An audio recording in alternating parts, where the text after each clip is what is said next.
বিগত ফ্যাসিস্টিজমের সময় 16 বছরের যে হত্যাকাণ্ড হত্যাযজ্ঞ চলেছে, সেই ভিকটিমদের আমিও একজন। আমার সাথে এখানে কিন্তু আরো অনেকে আছেন। এখানে 5ই মে গণহত্যায় নিহত রেহান হাসানের ছোট বোন আছেন, যাদের নিয়ে আমরা কখনো কথাই বলিনি।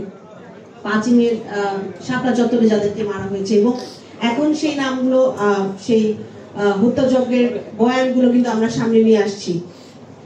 প্রথম ও প্রধান চাওয়া ভিকটিমদের পক্ষ থেকে, আমাদের পক্ষ থেকে, আমার মনে হয় যে বাংলাদেশে আমরা দাঁড়িয়ে আছি, বিগত 16 বছর ধ্বংস হয়ে যাওয়া যে স্তূপের উপরে আমরা দাঁড়িয়েছি, যেই প্রাণগুলোর উপরে আমরা দাঁড়িয়েছি, যাদের রক্তের বিনিময়ে এই জায়গাটা সৃষ্টি হওয়া, আমার মনে হয় এখনকার সময়ের যে গভর্নমেন্ট বলেন এবং সামনে আমরা ভবিষ্যতে যাদেরকে দেখতে চাই, তাদের কাছে প্রথম ও প্রধান প্রায়োরিটি হওয়া উচিত এই গুম খুন আর হচ্ছে যে হত্যাযজ্ঞ চলেছে। আমরা যদি বলি যে বিগত সময়ের এক্সট্রাজুডিশিয়াল কিলিং ছিল 4000-এরও বেশি 24 পর্যন্ত 2009 থেকে।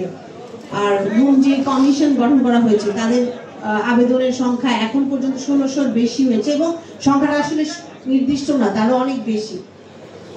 শাপলা চত্বরের যে হত্যাযজ্ঞ, পিলখানার যে হত্যাযজ্ঞ, তার পরবর্তীতে জুলাইয়ে আমাদের ছাত্র জনতা শ্রমিক যে ভাইদের প্রাণের বিনিময়ে এখানে 2000-এরও বেশি প্রাণ, 60,000-এরও বেশি। যে সংখ্যাটা আমরা জানি এবং যে সংখ্যাটা আমরা জানি না, সেটা কিন্তু তার চেয়ে অনেক বেশি। এই হত্যাকাণ্ডগুলোর বিচারের জন্য আমাদের যে ট্রাইব্যুনাল গঠন করা হয়েছে, তাদের ক্যাপাবিলিটি বা ক্যাপাসিটি যথেষ্ট কি না প্রত্যেকটা হত্যাকাণ্ডের বিচারের জন্য। কারণ আমরা প্রত্যেকটা হত্যাকাণ্ডের ট্রান্সপারেন্ট বিচার চাই, ন্যায় বিচার চাই প্রত্যেকটা প্রাণের সাথে, এবং প্রত্যেকটা গুমের ভিকটিমের সাথে যেই টর্চার করা হয়েছে, যে সিক্রেট ডিটেনশন সেলগুলো মেইনটেইন করা হয়েছে, এই অ্যালিগেশনের এগেইনস্টে যাদের নাম আছে, যেই বাহিনী, প্রত্যেকটা ল এনফোর্সমেন্ট এজেন্সি, তাদের প্রত্যেককে যেন বিচারের আওতায় আনতে পারি, আমাদের সেই ব্যবস্থাটা আসলে আছে কিনা। আরেকটা যেটা আমরা আসলে দেখতে পাচ্ছি, 4 মাসেরও বেশি সময় আমরা পার হয়ে গেছি। তো যে দৃশ্যমান যে জিনিসটা আমাদের সামনে, কিছু মানুষকে অ্যারেস্ট করা হয়েছে, অনেকাংশ 80%-এরও বেশি এখনো অ্যারেস্ট করা হয়নি। তাদেরকে কখন আমরা আসলে দেখতে পাবো যে না, ইনভেস্টিগেশনটা এমন জায়গায় গেছে যাদেরকে ইন্টারোগেশন আনা হয়। জিয়াউল হাসানের মতো মানুষকে ইন্টারোগেশন করে আমরা কতটুকু তথ্য সামনে আনতে পেরেছি আমাদের সামনে, পাবলিকের সামনে।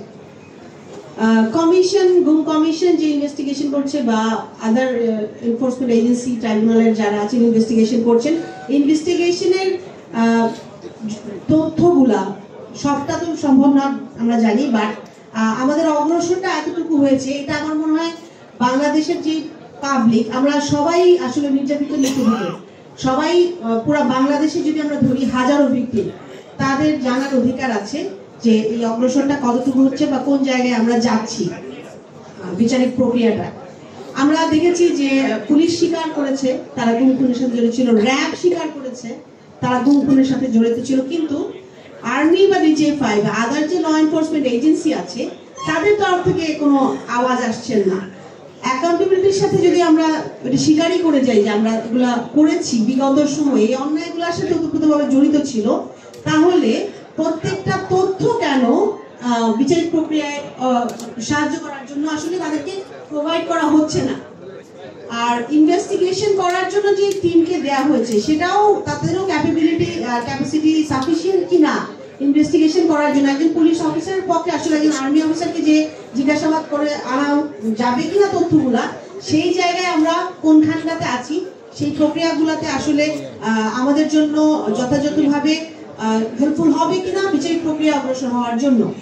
তো সে আমাদের জায়গা থেকে আমরা বলতে চাই যে হাসিনা পালিয়ে গেছে, ফ্যাসিস্ট হাসিনার সাথে ওই যে উপরের আরো কতজন ফ্যাসিস্টের দোসররা পালিয়ে গেছে, কিন্তু যে শরীরটা, সেই শরীরটা কিন্তু এখনো বিদ্যমান প্রত্যেকটা স্ট্রাকচারে। আপনি আইন প্রয়োগকারী সংস্থা বলেন, বিচার বিভাগ বলেন, এবং প্রত্যেকটা জায়গায়। তো সেই বাকি যে অপশক্তির অংশগুলা যতক্ষণ রয়েছে, তাদের মধ্য দিয়ে কিন্তু আমাদের এই কাজটা এগিয়ে নিয়ে যেতে হচ্ছে। তো সেই ক্ষেত্রে আমাদেরকে সংস্কার আর সেই জায়গায় কি কি কাজ করতে হবে, এবং ইনভেস্টিগেশনের জন্য প্রত্যেকটা কেসের আই উইটনেস আছে, প্রত্যেকটা কেস খুব ভিজিবল, এবং আমরা বিগত 13 বছর এমন কেস নেই মানুষ আসলে জানে না।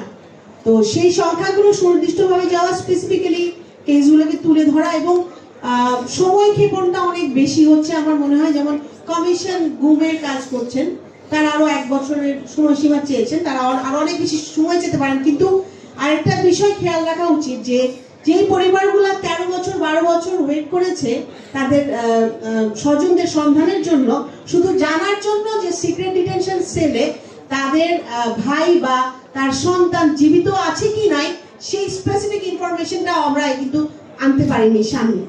তো সেই জায়গাটাতে আরেকটু অগ্রগতিকে আমরা দেখতে পাই কিনা সেই জায়গাতে কাজ করার আছে।